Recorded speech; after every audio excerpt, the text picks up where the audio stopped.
¿Qué tal, muchachos? ¿Cómo están? Buenas tardes. Pues con mucha felicidad, con mucha nostalgia, de nueva cuenta, quiero darles la bienvenida a nuestra última sesión de nuestro curso de la asignatura Pensamiento Complejo y Derecho, que utilizamos también para hacer un estudio pormenorizado del amparo, también como ciencia. Prácticamente amparo y pensamiento complejo y derecho. Pensamiento complejo y derecho y argumentación jurídica. Argumentación jurídica y amparo. Vimos muchas cosas. Yo les estoy muy agradecido. Pues son mis muchachos más adelantados de la escuela, a los primeros que les di clase. Ya nos conocemos. He visto su crecimiento personal desde que ustedes estaban chicos, desde que entraron a la universidad. Y ahorita prácticamente ya están en una etapa, están en la segunda mitad de la carrera, de su carrera de licenciatura en Derecho y Seguridad Ciudadana. Me ha dado mucho gusto verlos evolucionar, verlos crecer. Desde que entraron ese primer día al aula y no sabían qué iba a pasar, tenían la ilusión de estudiar una carrera. Muchos, como se los comenté, desafortunadamente se han quedado en el camino. Y pues aquellos que no, aquellos que seguimos aquí, pues nada, el gusto, un total y absoluto gusto, mucho placer de seguir en su camino. Les faltan, por lo que entiendo, por ahí dos, 3 semestres, creo que son dos. Y pues nos conocemos ya bastante, ya les he dado clases anteriores. Y pues esta será entonces una más que contamos. El día de hoy terminamos. Ya conocen cómo es esta situación. La idea no es perjudicar a nadie. Este semestre en particular nos tocó muy complicado. Fue un semestre muy particular. Espero yo, sí, en lo personal, espero que podamos volver a vernos las caras, que pueda volver a tener la oportunidad de darles clase. Les agradezco de antemano haberlos conocido a todos y cada uno de ustedes. Ya saben que seguiremos en la medida de lo posible, si así lo permiten las circunstancias, pues seguiremos por ahí en la escuela. Yo les reitero mi eterna amistad, mi eterno agradecimiento, porque también he aprendido muchísimo de todos y cada uno de ustedes. He aprendido a conocerlos, los he visto crecer, como les comento. Y pues lo que ustedes necesiten, nada, pues como abogado, como amigo, como maestro, si requieren ustedes algún tipo de apoyo en algún otro tipo de materia que no sea la mía incluso, siempre con esa jurídica, saben que cuentan con mi incondicional apoyo y les reitero su agradecimiento de nueva cuenta. El día de hoy pues terminaremos propiamente el curso, la última sesión. Recuerden que ahora sí estamos estudiando los últimos temas de pensamiento complejo y derecho, de argumentación jurídica de Roberto Lara Chagoyán, y propiamente vamos a hablar de temas como la solución de casos propiamente mediante la interpretación. Hablábamos de interpretación de las normas jurídicas, ustedes recuerdan. Entonces vamos a hablar de soluciones a través de la interpretación conforme. ¿Y qué es eso de la interpretación conforme? Soluciones para un caso concreto conforme a la solución conforme o mediante la solución conforme. Cuando hablamos de la interpretación mediante la solución conforme, no es otra cosa sino una interpretación directa a los preceptos constitucionales. Cuando ustedes escuchen ese tema de la interpretación conforme, no es otra cosa que referirnos a una interpretación basada en la norma constitucional o en el sentido de los derechos fundamentales o de alguna prerrogativa prevista en nuestra Carta Magna. La sentencia, obviamente, al hablar de la sentencia y de la estructura de la sentencia desde el punto de vista argumentativo, pues obviamente vamos a poder hablar de algunas partes, de algunas características, y se va a diseñar para que nosotros podamos aplicar esta interpretación directa mediante algunas líneas o mediante algunos parámetros argumentativos que son muy importantes. Primero vamos a referir un marco teórico jurídico, propiamente dicho. Recuerden ustedes que en la última sesión hablamos de un caso por ahí de discapacidad desde el punto de vista doctrinal. Vamos a hablar de principios de igualdad, hablando ya del caso concreto para ponerles un ejemplo muy aterrizado. Y tenemos por ahí un tema de discapacidad, de igualdad, de interdicción, de igualdad de género. Y pues hay que seguir y basarnos para ello en los principios, porque también hay derechos fundamentales que se prevén en la Constitución Política de los Estados Unidos Mexicanos, que prevén estas figuras de la no discriminación, de la dignidad, de la igualdad, de la libertad. Esos son derechos humanos de primera generación y primera y segunda generación, que ustedes ya lo deben de saber perfectamente, pero pues primero tienen que estar previstos en nuestra ley y en nuestra Carta Magna. Vamos a hablar por ahí en segunda instancia, para seguir este método teórico jurídico. En segunda instancia tenemos que hacer un análisis propiamente del estado, en este caso del estado de interdicción o del problema planteado propiamente. Primero tenemos que identificar la figura legal, que es el primer paso, que es el marco teórico jurídico. En segunda instancia tenemos que analizar la situación jurídica, cuál es la figura ante la que estamos enfrentándonos, que en este caso puede ser la discriminación o la no igualdad, y en que será la interdicción en la Ciudad de México, en el caso que estamos platicando, todos estos casos también de no discriminación. Y en tercera instancia vamos a hablar del estudio propiamente de las normas que nos servirían o que tienen incidencia para resolver concretamente el caso. Estas normas cuya validez propiamente fue impugnada a través de algún recurso, algún medio ordinario o extraordinario de defensa. Aquí es cuando cobra sentido este principio de interpretación conforme.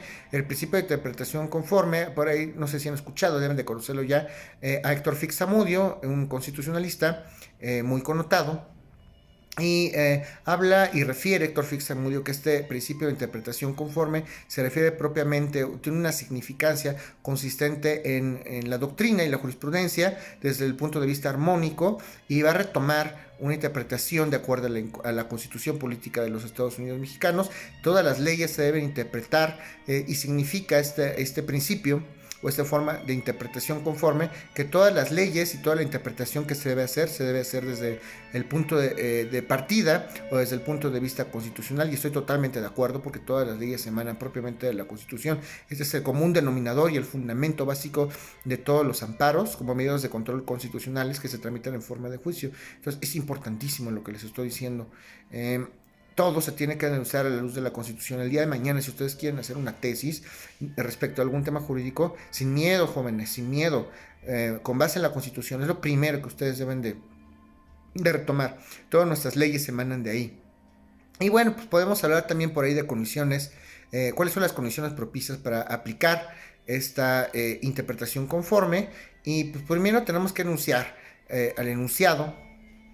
Hablando desde el punto de vista argumentativo, tenemos que diferenciar o distinguir entre el enunciado propiamente que se va a interpretar y propiamente el enunciado que es interpretado propiamente. En otras palabras, tenemos que ajustar las premisas. A ver, la Constitución dice el acto impugnado, que es el acto denunciado, la discriminación, dice B, y tenemos que ajustar las premisas para que de manera concluyente podamos obtener una verdad a través o a la luz de la Constitución y las prerrogativas básicas, ¿ok? Hay por ahí también una parte, una figura que nosotros denominamos como inclaris not fit interpretatio, inclaris not fit interpretatio o inclaris not fit interpretatio, que naturalmente es en latín, inclaris not fit interpretatio, inclaris not fit interpretatio, ¿ok? Esto significa que ante la claridad no cabe interpretación. Inclaris not fit interpretatio, ¿ok? Significa que ante estas situaciones que tenemos claras no cabe algún tipo de interpretación. No hay nada que interpretar si la ley es clara, si el acto es clarísimo que hay un acto de discriminación, si es clarísimo que hay un acto que está violentando los derechos de los discapacitados, de la desigualdad. Entonces, cuando no hay interpretación o no cabe la interpretación, inclaris not fit interpretatio, cuando no cabe la interpretación, entonces no hay en ese sentido una cuestión que ajustar, ¿ok? Ni que interpretar, porque todo está claro. Entonces, entre la claridad no cabe la interpretación propiamente dicho, ¿ok? Inclaris not fit interpretatio, ¿ok? Bueno, a eso se refiere esta figura. Obviamente, si todo está claro y no cabe la interpretación, vamos a referir una presunción de constitucionalidad. El acto, si no hay nada que interpretar y el acto es correcto, hablamos de una presunción de constitucionalidad cuando sabemos o asumimos que los actos que se están impugnando no tienen ningún tipo de violación a derechos fundamentales. Sobre todo esto se da en materia de amparo. Utilizamos propiamente los argumentos o el argumento en los casos, como dijimos ahorita, en los casos de interdicción, en los casos de diversidad. Hay que hacer una serie de evaluaciones, anuales. En el caso de este caso que estábamos hablando de la interdicción, finalmente la Corte determinó eso para que sepan ustedes cómo se resolvió este caso o este ejemplo de la interdicción. No es que discriminemos propiamente a la persona que está declarada como interdicto, como incapaz, y el hecho de que sea declarado como incapaz una persona no significa que se estén violentando derechos, porque sí se le reconoce incluso su derecho a la personalidad. Tiene un derecho, se le considera y se le vale como tal. Por seguridad jurídica de este interdicto se nombra un tutor, y periódicamente determinó la Corte para no violar sus garantías, y esta estas capacidades mentales limitadas o limítrofes, pues la Corte determina, pues yo no puedo asumir que siempre va a seguir siendo una persona con incapacidades mentales, y determina al final, para no violentar esos derechos, vamos a hacer una serie de evaluaciones anuales para ver o para discernir si esta persona sigue siendo incapaz o no, ¿ok? Bueno, entonces, pues, obviamente aquí damos un enfoque constitucionalista desde el punto de derecho, desde el punto de vista de los derechos fundamentales. Vamos a hablar de un enfoque constitucionalista desde el punto de vista argumentativo. Qué tan importantes son los principios, qué tan importante es interpretar propiamente esta serie de razonamientos lógico-jurídicos, a eso se refieren estos principios. Al final vamos a aterrizar de manera conclusiva cuáles son las lecciones más valiosas entonces, o que podemos concluir desde el punto de vista de la argumentación jurídica. Y en primera instancia es eso, hay que interpretar las normas con un razonamiento lógico, siempre hay que ser lógicos en cuestión de argumentación jurídica. Siguiente, el derecho, recuerden ustedes que es un conjunto de normas, pero es dinámico, cambia como el conducta humana, socialmente cambia de momento a momento, y no nos tenemos que circunscribir para tomar una decisión a una norma específicamente. Tenemos que analizar los problemas de manera integral. En siguiente, consecuentemente, siempre no debemos subestimar el poder de la interpretación, interpretatio, y siempre hay que pensar que la interpretación es una herramienta básica, una herramienta fundamental para que las cosas desde el punto de vista argumentativo nos salgan de manera correcta. ¿Ok? Y debemos hacer un lenguaje adecuado, un lenguaje descriptivo, un lenguaje prescriptivo que describa cuáles son las violaciones, que establezca cuáles son las normas, que desde el punto de vista argumentativo pretendemos discernir. Hay que darle también peso a la validez como elemento sustantivo, la validez de la argumentación, y no solamente desde el punto de vista formal. Hay que aterrizar las cosas desde el punto de vista mental, moral. Hay que darle peso al conocimiento, a la interpretación que por ahí pueden dar las autoridades jurisdiccionales, porque precisamente por ello son pues profesionales del derecho, y por algo son jueces o magistrados o ministros, porque tienen alguna experiencia que compartir, ¿ok? Entonces, también hablamos de la función jurisdiccional, como estamos comentando, toda la función jurisdiccional debe de estar basada en principios constitucionales. A manera de conclusión, es importante, para interpretar y argumentar jurídicamente debe de haber una conexión entre lo moral y entre el derecho. Recuerden que ustedes que en un principio fue así, existía una relación íntima entre moral y derecho, después se separó, se crearon las normas morales, las normas jurídicas. Recuerden ustedes, es un tema de introducción al estudio del derecho. Por ahí también hablamos a manera también conclusiva, tenemos que desarrollar una tendencia propiamente a integrar propiamente las normas jurídicas, las normas morales, las normas políticas. Hay que razonar y poner y llevar a la práctica jurídica propiamente todas las conclusiones que llevamos. Hay que discernir y tener bien clara cuáles son nuestras fronteras entre lo jurídico y no lo jurídico. En qué momento termina lo legal y empieza propiamente un problema de fondo. Desde el punto de vista argumentativo es importante que nosotros sepamos hacer esta distinción. ¿Cuál es la importancia de justificar también racionalmente estas decisiones que van a afectar nuestra esfera jurídica como particulares? Es muy importante eso. Si nosotros vamos a someternos a un tercero para que dirima un conflicto a un juez, y finalmente este va a resolver nuestra situación jurídica, qué tan importante es que esas decisiones sean pues o se tomen desde el punto de vista jurídico y racional. Es importante.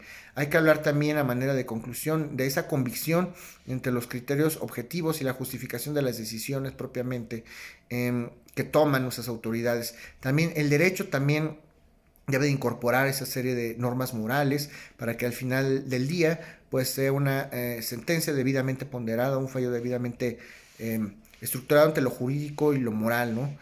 Hay una figura por ahí que se lo conoce como horror vacui, que se refiere al vacío legislativo. ¿Cuál es el vacío legislativo? Y recuerden que ustedes que la norma a veces no es perfecta, tiene vacíos, tiene lagunas. Para eso existe la jurisprudencia, para interpretar o subsanar esas lagunas de la ley, y a eso se refiere al horror vacuum propiamente, ¿ok? Este horror vacuum propiamente se da cuando se presentan ante nosotros esta serie de lagunas, y por este motivo se tiene que interpretar la ley a través de las sentencias. Y para interpretarlas, para interpretar estas sentencias, obviamente a veces nos vamos a enfrentar con que no hay elementos para interpretar esta norma, esta laguna, y ahí es donde nosotros tenemos que poner en pie o llevar a cabo todos estos conocimientos. Si yo no tengo elementos para interpretar una norma, pues la laguna no me permite hacerlo de esta manera. Entonces tengo que basarme de una serie de, o el juzgador se va a tener que basar en otra serie de reglas, en otra serie de principios desde el punto de vista moral, político, religioso, social, y tendrá que ponderar, que como ya lo vimos en otras sesiones, tendrá que basarse en la Constitución, que dice la Constitución, que es la ley de leyes, y propiamente eso es lo que nosotros entendemos como interpretar, saber desentrañar y unir de manera clara estos conceptos. Y pues a esto se le llamará una sentencia substituta en el caso del horror vacuum. Pues la sentencia substituta en el horror vacui propiamente va a discernir o va a subsanar estas lagunas propiamente, que es una situación muy diferente a inclaris non fit interpretatio, que acabamos de decir, ¿ok? Son situaciones totalmente diferentes, inclaris non fit interpretatio y el horror vacui. Y muchachos, con eso terminamos. Ahora sí, argumentación jurídica, terminamos pensamiento complejo y derecho, terminamos amparo, terminamos temas selectos de derecho constitucional. Espero que el curso haya sido de su agrado. Yo, la verdad, no tenía esto en mente. Qué desafortunado fue el tema de esta contingencia. Me hubiera encantado aterrizar estos temas de manera personal, porque hay mucho que decir, hay mucho respecto de lo que tienen que interactuar. Espero que todos estos conocimientos les sirvan en lo sucesivo en su vida profesional, y que me recuerden a mí en lo sucesivo, pues como un apoyo, como una ayuda. A lo mejor ahorita no lo vamos a referir así, yo las conozco porque vienen las evaluaciones, pero les prometo que algún día lo van a ver con otros ojos y se van a acordar, y espero que les sirva. Y de antemano les agradezco mucho por este nuevo semestre, por haberme los vuelto a encontrar. Qué bueno, qué mágico fue poder volver a estar con ustedes. Y pues en breve les daré las instrucciones para indicarles cómo es que trabajaremos este periodo de reforzamiento académico, que iniciará el día lunes. Voy a dar por ahí unas instrucciones, voy a dar un calendario para hacerles videollamada todos los días subsecuentes durante el periodo de reforzamiento académico, para atender de manera personalizada todas y cada una de sus dudas. Entonces, sigo a sus órdenes. No es un adiós, es un hasta luego. Tengan una excelente tarde.